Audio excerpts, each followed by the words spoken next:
بسم اللہ الرحمن الرحیم۔ السلام علیکم ورحمۃ اللہ تعالی وبرکاتہ۔ میں ہوں مشتاق علی انصاری اور آپ حضرات دیکھ رہے ہیں جا الحق یوٹیوب چینل۔ حضرات محترم، آج کی اس ویڈیو میں اسماعیل دہلوی صاحب کا ایک مناظرہ آپ کو بیان کرنے والا ہوں، اور وہ ان کا مناظرہ موجود ہے یہ حکایات اولیاء کتاب میں۔ یہ دیکھیں جی،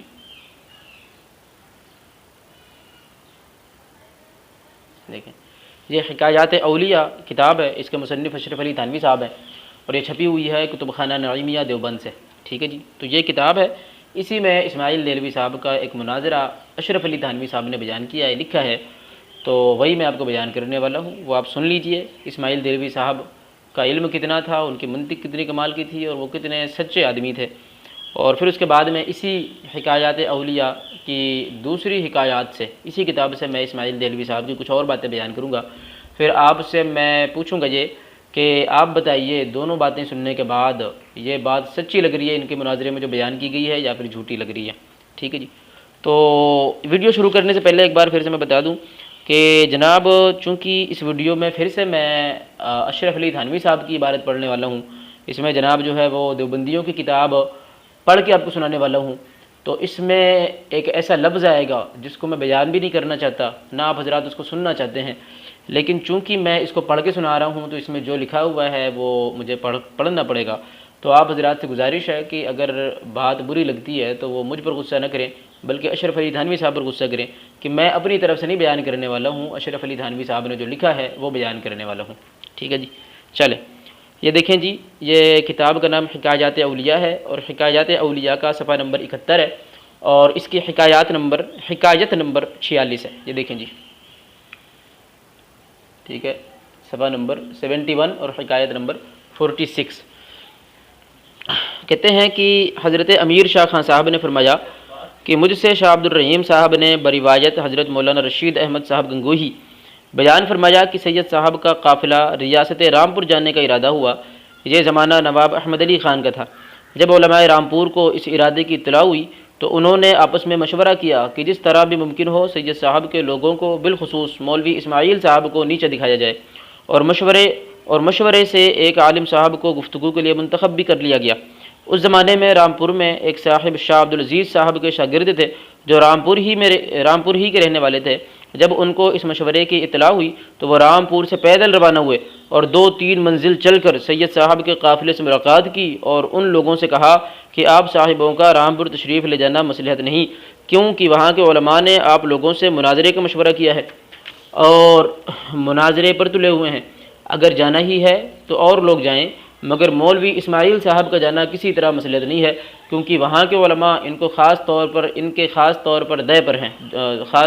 پر در پہ ہیں، مطلب ان کی گھات میں ہیں۔ کہتے ہیں کیونکہ وہاں کے علماء خاص طور پر ان کی گھات میں ہیں۔ اس کے بعد وہ خاص طور پر مولوی اسماعیل صاحب کے پاس گئے اور ان سے خصوصیت کے ساتھ واقعے کو بیان کیا اور درخواست کیا کہ آپ ہرگز رامپور تشریف نہ لے جائیں۔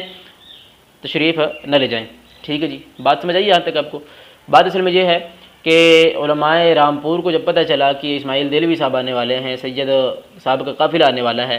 تو انہوں نے جو ہے یہ پلان بنا جا کہ اسماعیل دہلوی صاحب کو خاص طور پر ان کو ذلیل کیا جائے، ان کو نیچے دکھایا جائے۔ تو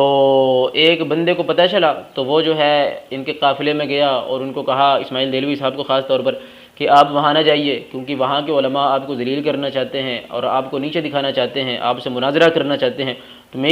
تو کہتے ہیں کہ مصلحت اس چیز میں ہے کہ آپ وہاں تشریف نہ لے جائیں۔ ٹھیک ہے جی، یہ انہوں نے آ کے بتایا۔ اب اسماعیل دہلوی صاحب کیا کہتے ہیں وہ میں بیان کرتا ہوں۔ کہتے ہیں کہ مولانا نے فرمایا، یعنی کہ اسماعیل دہلوی صاحب نے کہا کہ آپ کا احسان ہے کہ آپ نے ہم لوگوں کی وجہ سے اس قدر تکلیف گوارہ کی، اور ہم آپ کے ممنون ہیں، لیکن یہ کوئی ایسی بات نہیں جس کی وجہ سے اتنی پریشانی ہو، کیونکہ وہ لوگ یا معقول میں گفتگو کریں گے یا منقول میں، تو جو بات ہمیں معلوم ہوگی ہم اس کا جواب دیں گے، اور جو نہ معلوم ہوگی ہم صاف کہہ دیں گے کہ ہم نہیں جانتے، اور اگر وہ معقول میں گفتگو کریں گے تو خدا نے ہمیں بھی عقل دی ہے۔ وہ اشراقیہ، دیکھیں جی، اب یہاں سے جو ہے بات میں بیان کرتا ہوں، وہ جو لفظ میں نے کہا تھا آنے والا ہے تو وہ اب آنے والا ہے، جس پر آپ لوگ ناراض بھی ہو سکتے ہیں اور وہ میں بیان بھی نہیں کرنا چاہتا، لیکن اب اس میں لکھا ہوا ہے تو میں بیان کرتا ہوں، اس سے آپ کو اسماعیل دہلوی کی ذہنیت کا بھی پتہ چلے گا کہ بھئی وہ کس طرح کا کلام کیا کرتا تھا۔ دیکھیں جی، اسماعیل دہلوی صاحب کا یہ قول ہے۔ اسماعیل دہلوی صاحب نے کیا کہا کہتے ہیں کہ اگر وہ معقول میں گفتگو کریں گے تو خدا نے ہمیں بھی عقل دی ہے، وہ اشراقیہ اور مشائیہ کا جمع کیا ہوا گو یعنی کہ پخانہ اچھالیں گے، اس کے جواب میں ہم بھی اپنی عقل سے گو اچھالیں گے۔ ٹھیک ہے جی، دیکھیں اب یہاں پر اسماعیل دہلوی صاحب کہتے ہیں کہ وہ لوگ اگر اپنی عقل سے ہم پر گو اچھالیں گے، اس کو جو ہے یہ بات سمجھانے کے لیے کوئی اور مثال نہیں ملی، کوئی اور لفظ نہیں ملا۔ کہتا ہے کہ اگر وہاں کے لوگ اشراقیہ اور مشائیہ کا گو یعنی کہ پخانہ، بریکٹ میں پخانہ بھی لکھا ہوا ہے، میں اپنی طرف سے نہیں بیان کرتا، یہ دیکھیں جی میں نے وہیں پر انگلی رکھی ہوئی ہے، یہ دیکھیں فوکس کر لو بھائی، ہاں کہتے ہیں اشراقیہ اور مشائیہ کا گو اور بریکٹ میں لکھا پخانہ یعنی کوئی تعویل بھی نہ کر سکے، کہتے ہیں جمع کیا ہوا گو یعنی کہ پخانہ اچھالیں گے تو اس کے جواب میں ہم بھی اپنی عقل سے گو اچھالیں گے۔ پتہ کیا چلا، اسماعیل دہلوی صاحب بھی گو اچھالنے والے آدمی تھے، ان کے علم، ان کی منطق، ان کے زبان سے، ان کے انداز سے ظاہر ہوتی ہے۔ کہتے ہیں کہ وہ لوگ ہم پر گو اچھالیں گے تو ہم بھی ان پر گو اچھالیں گے، تو بھائی یہ گو اچھالنے والے ہیں۔ آگے سنیں کیا کہتے ہیں، کہتے ہیں اچھالیں گے، دیکھیں وہ کہاں تک چلتے ہیں۔ غرض مولانا نے اپنا ارادہ فسخ نہیں کیا، یعنی کہ اپنے ارادے کو واپس نہیں لیا، منسوخ نہیں کیا اپنا ارادہ، اور قافلہ کے ہمراہ مولانا رامپور پہنچے تو حسب قرارداد باہمی علماء رامپور نے اپنے منتخب عالم کو مناظرے کے لیے بھیجا۔ ٹھیک ہے جی، وہ رامپور پہنچ گئے تو وہاں کے علماء نے اپنے عالم کو جس کو مناظرے کے لیے تیار کیا تھا اس کو جو ہے مناظرے کے لیے بھیجا۔ بڑی عجیب بات ہے، عام طور پر پوری کمیٹی ہوتی ہے، سارے علماء آتے ہیں، صدر مناظر ہوتا ہے، سارے بڑے سارے انتظامات ہوتے ہیں، تو ایسا ہوتا ہے۔ ایسا میں نے مناظرہ نہیں دیکھا کہ کسی مناظر کو بھیج دیا جائے، آپ جائیے اور جا کے مناظرہ کر کے آ جائیے، ایسا میں نے تو نہیں دیکھا۔ پوری علماء کی ٹیم آتی ہے، کمیٹی کے لوگ آتے ہیں، انتظامیہ ہوتی ہے، تمام چیزیں ہیں، تو ایسی کوئی بات اس میں نہیں ہے۔ کہتے ہیں انہوں نے علماء رامپور نے اپنے مناظر کو بھیج دیا، اب وہ آ گئے تو ہوا کیا، کہتے ہیں کہ علماء رامپور نے اپنے منتخب عالم کو مناظرے کے لیے بھیجا، یعنی کہ علماء رامپور خود آئے مناظرہ کرنے کے لیے۔ کہتے ہیں اپنے منتخب عالم کو بھیجا اور اس نے پہنچ کر مولانا سے سوالات شروع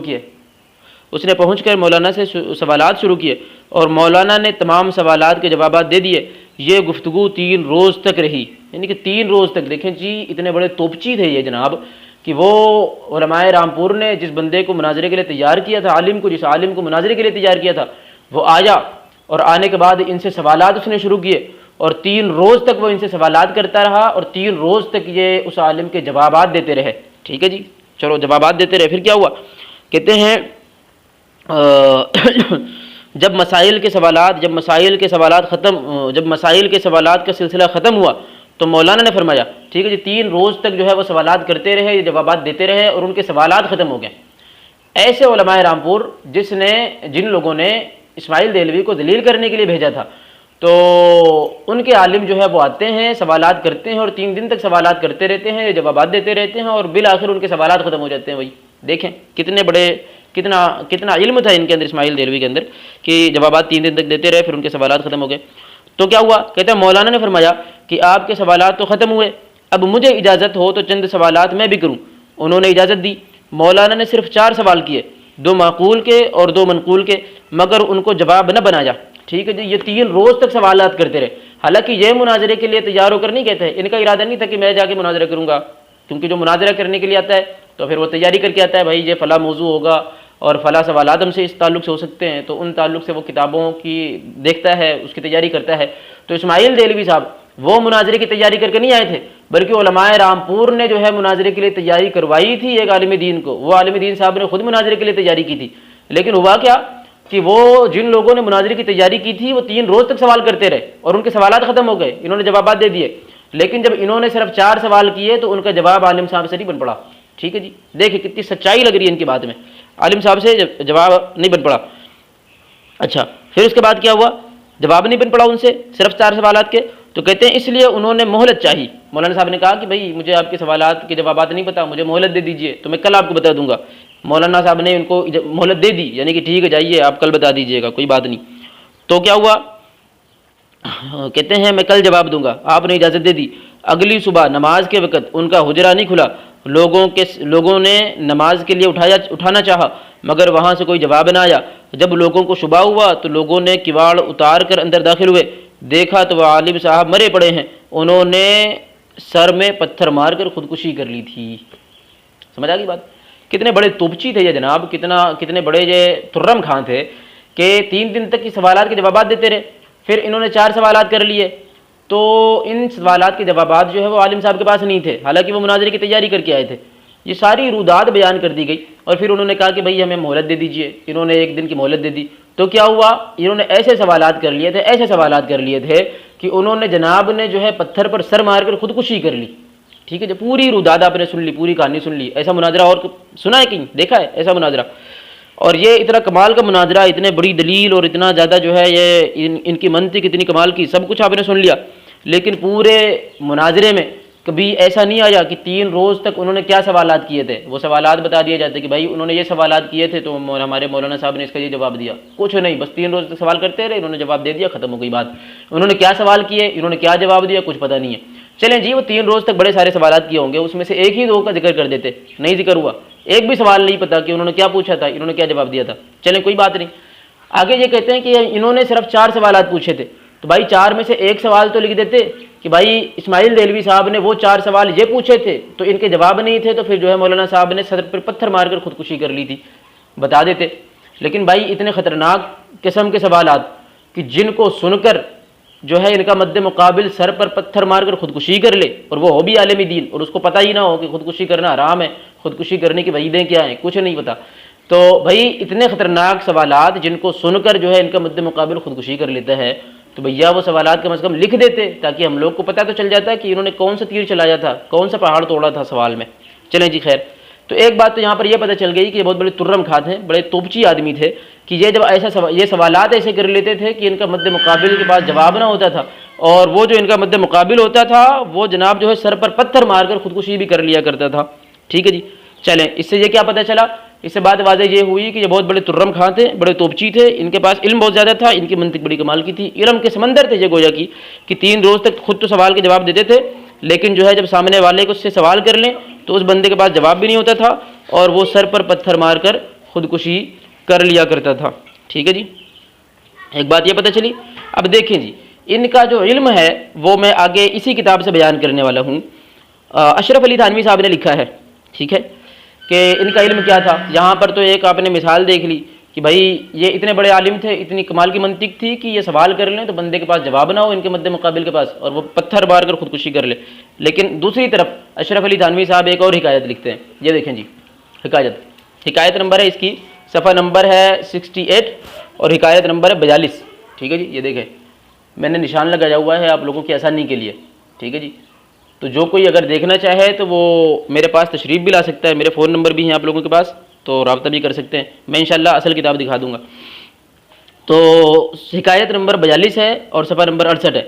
کہتے ہیں کہ حضرت امیر شاہ خان صاحب نے فرمایا کہ مولوی اسماعیل صاحب نے تقویت الایمان پہلے عربی میں لکھی تھی، چنانچہ اس کا ایک نسخہ میرے پاس اور ایک نسخہ مولانا گنگوہی کے پاس اور ایک نسخہ مولوی نصر اللہ خان خورجوی کے کتب خانے میں بھی تھا۔ اس کے بعد مولانا نے اس کو اردو میں لکھا اور لکھنے کے بعد اپنے خاص لوگوں کو جمع کیا، جن میں سید صاحب، مولوی عبدالحی صاحب، شاہ اسحاق صاحب، مولانا محمد یعقوب صاحب، مولوی فرید الدین صاحب مراد آبادی، مومن خان، عبداللہ خان علوی، استاد امام بخش صہبائی و مملوک علی صاحب بھی تھے، اور ان کے سامنے تقویت الایمان پیش کی اور فرمایا کہ میں نے یہ کتاب لکھی ہے اور میں جانتا ہوں کہ اس میں بعض جگہ ذرا تیز الفاظ بھی آ گئے ہیں اور بعض جگہ تشدد بھی ہو گیا ہے، مثلا ان امور کو جو شرک خفی تھے شرک جلی لکھ دیا ہے۔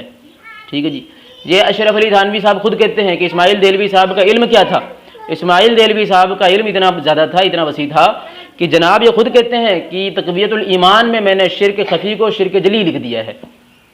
اب ایک جگہ تو آپ یہ دیکھیں کہ جناب یہ اتنے بڑے توپچی تھے صاحب کہ یہ اگر سوال کر لیں اپنے مد مقابل سے تو مد مقابل جواب نہیں دے پاتا تھا۔ چلو جی یہ تو ہو سکتا ہے کہ بھائی انہوں نے کوئی سوال کر لیا ہو، ان کا جو مد مقابل رہا ہو وہ جواب نہ دے سکا ہو، ٹھیک ہے جی، لیکن کمال یہ کہ اتنا کمال کا انہوں نے سوال کیا کہ ان کا مد مقابل وہ پتھر مار کے اپنے آپ کو اس نے ہلاک کر لیا، خودکشی کر لی۔ لیکن ان دوسری طرف دوسری حکایت لکھتے ہیں، کہتے ہیں لیکن اسماعیل دہلوی صاحب کا علم یہ تھا کہ ان کو شرک جلی اور شرک خفی میں فرق تک پتہ نہ تھا۔ بھائی یہ شرک خفی کو شرک جلی لکھ دیا کرتے تھے۔ اب بتائیے بھلا جس بندے کا علم یہ ہو کہ وہ شرک جلی اور شرک خفی میں فرق نہ کر سکے، وہ ایسے کون سے سوال کر سکتا ہے؟ وہ بھلا کیا جو ہے وہ 3 روز تک جو ہے اپنے مد مقابل اپنے فریق مخالف کے جوابات دے گا؟ وہ کیا ایسے سوالات کرے گا کہ جس کا جواب نہ دیا جا سکے؟ بھائی جو علم سے اتنا کوہرا ہو، اتنا یتیم ہو کہ شرک خفی کو شرک جلی لکھ دے، اس سے کس طرح ممکن ہوگا کہ وہ جناب جو ہے 3 روز تک سوالات کے جوابات دے دے؟ اور پھر وہ ایسا کیسے کر سکتا ہے کہ وہ جناب جو ہے وہ 4 سوالات ایسے کرے جس کو سن کر ان کا فریق مخالف جو ہے وہ سر پر پتھر مار کر مر جائے؟ تو بھائی اگر یہ اتنے بڑے عالم دین ہوتے تو ان کو شرک جلی اور شرک خفی میں ضرور فرق پتہ ہوتا۔ شرک جلی وہ ہے جس کو کرنے سے بندہ اسلام سے خارج ہو جاتا ہے، اسلام سے نکل جاتا ہے، اور شرک ایسا گناہ ہے جس کو اللہ تبارک و تعالیٰ کبھی معاف نہیں کرے گا۔ لیکن شرک خفی جو ہے یہ ریاکاری کو بھی کہتے ہیں، ریاکاری بھی شرک خفی ہے۔ تو شرک خفی کو اللہ تبارک و تعالیٰ اگر چاہے گا تو معاف فرما دے گا، لیکن شرک جلی وہ ہے جس سے بندہ اسلام سے خارج ہو جاتا ہے۔ شرک خفی کرنا غلط بات ضرور ہے، گناہ ضرور ہے، لیکن جناب جو ہے ریاکاری کرنا یہ گناہ ضرور ہے، لیکن اس سے بندہ اسلام سے خارج نہیں ہوتا۔ لیکن شرک جلی اگر بندہ کر بیٹھے تو پھر جو ہے وہ اسلام سے خارج ہو جاتا ہے، اللہ تبارک و تعالیٰ اس کو کبھی معاف نہیں فرماتا جب تک کہ وہ دوبارہ سے اسلام میں داخل نہ ہو جائے۔ تو حضرات محترم یہ شرک جلی ہے، اور سرکار مصطفیٰ صلی اللہ علیہ وسلم نے بھی بیان فرمایا تھا کہ میری امت جو ہے وہ شرک کرے گی۔ تو صحابی رسول صلی اللہ تعالیٰ علیہ وسلم نے آپ نے عرض کیا تھا یا رسول اللہ کیا آپ کی امت شرک کرے گی؟ تو آپ نے فرمایا تھا کہ تم نے شرک کا مطلب غلط سمجھا ہے، میری امت نہ کبھی چاند کو پوجے گی، نہ سورج کو پوجے گی، نہ پتھر کو پوجے گی، نہ درخت کو پوجے گی، یہ شرک نہیں کرے گی،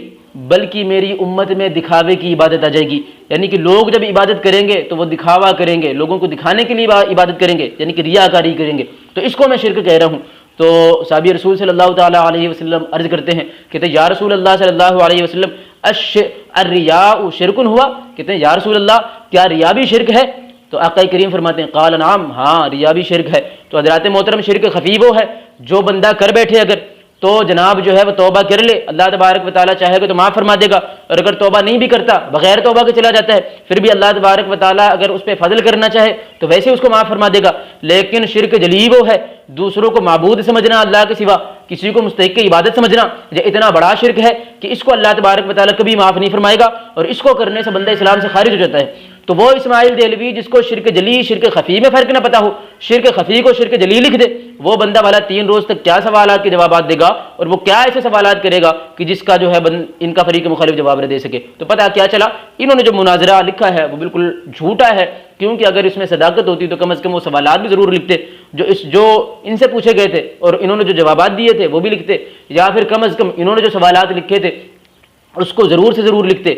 اور پھر اگر نہیں بھی لکھا تھا تو کم از کم ان کا علمی معیار تو یہ ہوتا کہ کم از کم یہ شرک خفی کو شرک جلی نہ لکھتے۔ ٹھیک ہے جی، تو ایک بات میں نے یہ بیان کی، دوسری بات سنیں، دوسری بات بھی میں انہی کی کتاب سے ان کے گھر سے دکھاتا ہوں۔ یہ دیکھیں جی،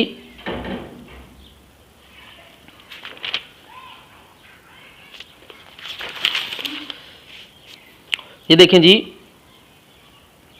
اس کا حکایت نمبر 56 ہے،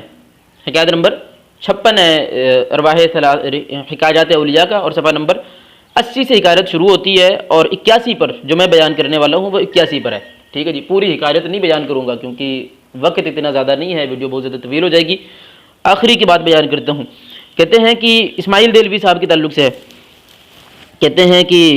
ایک صاحب نے، یہ اسماعیل دہلوی صاحب نے رفع دین کرنا شروع کیا تھا، ٹھیک ہے، انہوں نے رفع دین کرنا شروع کیا تھا۔ تو ایک صاحب نے کہا کہ ان کے بزرگ سے کہا کہ وہ اسماعیل دہلوی، ان کے بڑے سے کہا کہ اسماعیل دہلوی صاحب جو ہے وہ یہ رفع دین کرنا شروع کر دیا انہوں نے، ان کو منع کیجیے۔ بہرحال بات ہوئی تو انہوں نے کسی سے کہا، انہوں نے کسی سے کہا، تو ہم ایک بزرگ ہیں شاہ عبد القادر صاحب، ٹھیک ہے،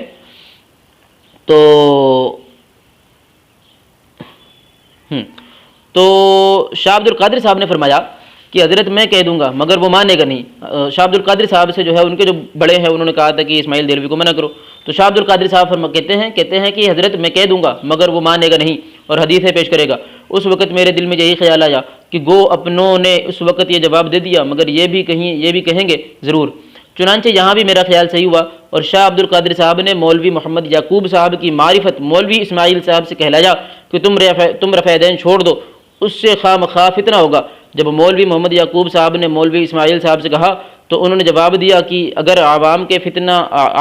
فتنے کا خیال کیا جائے تو اس حدیث کے کیا معنی ہوگا؟ من تمسک بسنتی عند فساد امتی فلہ اجر مئة شہید۔ ٹھیک ہے جی، تو یہ حدیث مبارکہ بیان کی، ان کو منع کیا گیا کہ بھائی آپ جو ہے وہ رفع دین نہ کیا کریں، اس سے جو ہے فتنہ ہوگا، انتشار ہوگا۔ تو یہ شاہ عبد القادر صاحب نے جو ہے کہلوایا ہے۔ تو شاہ عبد القادر صاحب یہ اسماعیل دہلوی سے بڑے ہیں، ٹھیک ہے جی، ان کے بڑے ہیں وہ۔ تو انہوں نے کہا اسماعیل دہلوی نے کہنے لگے ہیں کہ اگر لوگوں کی جو ہے فتنے کا اگر ہم یہ پرواہ کریں گے تو کیا ہوگا، اس حدیث کے کیا معنی ہوں گے کہ من تمسک بسنتی عند فساد امتی فلہ اجر مع شہید، کہتے ہیں کیونکہ جو کوئی سنت متروکہ کو اختیار کرے گا عوام میں ضرور شورش ہوگی. تو یہ انہوں نے کہا، کہنے لگے کہ اللہ کے حبیب نے فرمایا کہ کیونکہ جو کوئی سنت متروکہ کو اختیار کرے گا تو عوام میں شورش ضرور ہوگی. کہتے ہیں اس حدیث کا کیا جواب ہوگا؟ تو مولوی محمد یعقوب صاحب نے شاہ عبد القادر صاحب سے ان کا جواب بیان کیا. اس کو سن کر شاہ عبد القادر صاحب نے فرمایا، کہتے ہیں یہ بڑے ہیں شاہ عبد القادر صاحب اسماعیل دہلوی کے، کہتے ہیں کہ بابا ہم تو سمجھے تھے کہ اسماعیل عالم ہو گیا ہے، مگر وہ تو ایک حدیث کے معنی بھی نہ سمجھ سکا. یہ حکم تو اس وقت ہے جب سنت کے مقابل خلاف سنت ہو، اور ما نحن فی میں سنت مقابل خلاف سنت نہیں بلکہ دوسری سنت ہے، کیونکہ جس طرح رفع دین سنت ہے یوں ہی ارسال بھی سنت ہے. ٹھیک ہے، جب مولوی محمد یعقوب صاحب نے جواب مولوی اسماعیل صاحب کو بیان کیا تو وہ خاموش ہو گئے اور کوئی جواب نہ دیا. ٹھیک ہے جی، یہ اتنے بڑے توبچی صاحب، ایک طرف دیکھیں آپ، یہ اتنے بڑے توبچی صاحب کہ 3 روز تک ان کا مد مقابل ان سے سوال کرتا رہا، یہ اس کے سوالات کے جوابات دیتے رہے. پھر انہوں نے 4 سوالات ایسے کیے جس کو سن کر ان کا مد مقابل جواب نہ دے سکا، اور بالآخر اس نے جناب جو ہے وہ پتھر پر سر مار کر خودکشی کر لی. اتنے بڑے توبچی صاحب. لیکن انہی کے تعلق سے جب ان کے بڑے نے کہا کہ فتنہ ہوگا آپ رفع دین بند کر دیں، تو انہوں نے کہا کہ اگر فتنہ کے خوف سے اگر میں نہیں کرتا تو سرکار کی حدیث کا کیا مطلب ہوگا، کیونکہ جب کوئی سنت متروکہ کو اختیار کرے گا عوام میں شورش ضرور ہوگی. جب یہ دلیل بیان کی اسماعیل دہلوی صاحب نے تو ان کے جو بڑے ہیں، اور بڑے کی بات سند ہوتی ہے، ان کے جو بڑے ہیں وہ کہتے ہیں بابا جی ہم تو سمجھے تھے کہ اسماعیل دہلوی جو ہے وہ عالم ہو گیا ہے، لیکن اسماعیل تو وہ ہے جو ایک حدیث کا مطلب بھی نہیں سمجھ سکا. تو بھائی جو ایک حدیث کا مطلب نہ سمجھ سکے وہ کیا خاک 3 روز تک جو ہے اپنے مد مقابل کے جواب دے گا؟ جو ایک حدیث نہ سمجھ سکے وہ کیا خاک 4 سوالات ایسے کرے گا جس کو سن کر ان کا مد مقابل جو ہے وہ خودکشی کرنے پر مجبور ہو جائے؟ پتہ کیا چلا، یہ ان کی گھڑی ہوئی بات ہے جو انہوں نے کہا ہے کہ جو ہے مناظرہ ہوا تھا اور اس میں جناب جو ہے انہوں نے ایسے سوالات قائم کر دیے تھے. ان کے بڑے نے کہا، حضرت شاہ عبد القادر صاحب فرماتے ہیں، کہتے ہیں بابا جی ہم تو سمجھے تھے کہ اسماعیل عالم ہو گیا ہے، لیکن اسماعیل تو جو ہے وہ ایک حدیث کا معنی بھی نہ سمجھ سکا. کہتے ہیں جو اس نے حدیث بیان کی ہے، کہتے ہیں یہ حکم اس وقت ہے جبکہ سنت کے مقابل میں خلاف سنت ہو، اور ما نحن فی میں سنت کا مقابل خلاف سنت نہیں ہے بلکہ دوسری سنت ہے، کیونکہ جس طرح رفع دین سنت ہے یوں ہی ارسال بھی سنت ہے. جب مولوی محمد یعقوب صاحب نے جواب مولوی اسماعیل صاحب کو بیان کیا تو وہ خاموش ہو گئے اور کوئی جواب نہ دے سکے. کہاں وہاں دیکھیں کہ 3 دن تک لگاتار یہ اپنے مد مقابل کو جواب دیتے رہے، 3 دن تک یہ جواب دیتے رہے اپنے مد مقابل کو. اور یہاں دیکھیں صرف ایک حدیث پر جو شاہ عبد القادر صاحب نے جو جواب دیا تھا یہ اس کا جواب نہ دے سکے، اس پر کچھ نہ بول سکے بلکہ خاموش ہو گئے. تو کیا پتہ چلا، جس بندے کو ایک حدیث جس بندے کو شرک خفی اور جو بندہ شرک خفی کو شرک جلی لکھ دے، جو بندہ ایک حدیث کو نہ سمجھ سکے وہ کیا خاک 4 ایسے سوالات کرے گا؟ اس سے کیسے ہو سکتا ہے کہ وہ جناب جو ہے وہ 3 دن تک سوالات کے جوابات دے دے؟ تو یہ ایک جھوٹ ہے، گھڑی ہوئی بات ہے. تو حضرات محترم، اللہ تبارک و تعالیٰ کہنے سننے سے زیادہ عمل کرنے کی توفیق عطا فرمائے. اور آپ حضرات سے گزارش ہے کہ ویڈیو اگر آپ کو پسند آئی ہے تو اس کو لائک کریں، اس پہ کمنٹ کر کے اپنے رائے کا اظہار ضرور کریں، اس کو شیئر زیادہ سے زیادہ کریں تاکہ زیادہ لوگوں کی معلومات میں اضافہ بھی ہو جائے. اور حضرات محترم، اپنے پریوار کے لوگوں کو، دوستوں کو ہمارے اسداء الحق یوٹیوب چینل پر ضرور لے کر آئیں تاکہ جو ہے ان کے عقیدہ اور ایمان کی اصلاح ہوتی رہے، حفاظت ہوتی رہے. اور میں انشاءاللہ عز و جل اسی طرح کے ویڈیوز لاتا رہوں گا. آپ حضرات بنے رہے ہمارے ساتھ، اور اپنے دوستوں کو، پریوار کے لوگوں کو اس چینل سے متعارف ضرور کروائیں، زیادہ سے زیادہ لوگوں کو یہاں تک لائیں. اور بھائی ویڈیو کی شیئرنگ بند نہ کریں، ویڈیو کو شیئر زیادہ سے زیادہ کریں. ابھی جو حال ہی میں نے 3 ویڈیوز اپلوڈ کی ہیں، 3 دن میں 3 ویڈیوز لگاتار میں نے اپلوڈ کی ہیں، یہ چوتھی ہے انشاءاللہ، یہ بھی آج آ جائے گی. تو یہ جو 3 ویڈیوز میں نے اپلوڈ کی ہیں اس میں لائکس تو ہیں ماشاءاللہ، لیکن کوئی ڈس لائک نہیں ہے. تو یہ بڑی تکلیف کی بات ہے میرے لیے کہ ڈس لائک نہ ہونے کا مطلب کیا ہے کہ اس کو وہابیوں نے دیکھا ہی نہیں ہے. بھائی آپ لوگ کیا کر رہے ہیں؟ ہماری ویڈیوز کو دیوبندیوں تک پہنچائیں، وہابیوں تک پہنچائیں تاکہ ان کو جو ہے تھوڑا سا احساس ہو، اور ہو سکتا ہے بات کسی کو سمجھ میں آ جائے. تو ویڈیو کو شیئر زیادہ سے زیادہ کریں. جب بھی آپ چینل پر آئیں تو سب سے پہلے تو ویڈیو کو دیکھیں، اس کو لائک کریں، اس پہ کمنٹ کر کے بتائیں آپ کو ویڈیو کیسی لگی ہے، اور ویڈیو کو شیئر زیادہ سے زیادہ کریں، اور اپنے دوستوں، احبابوں کو، عزیز و اقارب کو جو ہے وہ چینل تک ضرور سے ضرور لے کے آئیں. ملتے ہیں انشاءاللہ نیکسٹ ویڈیو میں. اور ایک آخری گزارش کہ اگر آپ لوگوں کے پاس ایسی کوئی ویڈیو ہے وہابیوں کی جس کا جواب آپ لوگ کو چاہیے تو وہ ہمیں کمنٹ باکس میں اس کی لنک دے دیں، انشاءاللہ عز و جل کوشش کروں گا کہ ان کے جوابات بھی میں عرض کر دوں۔ ملتے ہیں انشاءاللہ نیکسٹ ویڈیو میں۔ السلام علیکم ورحمۃ اللہ تعالیٰ وبرکاتہ۔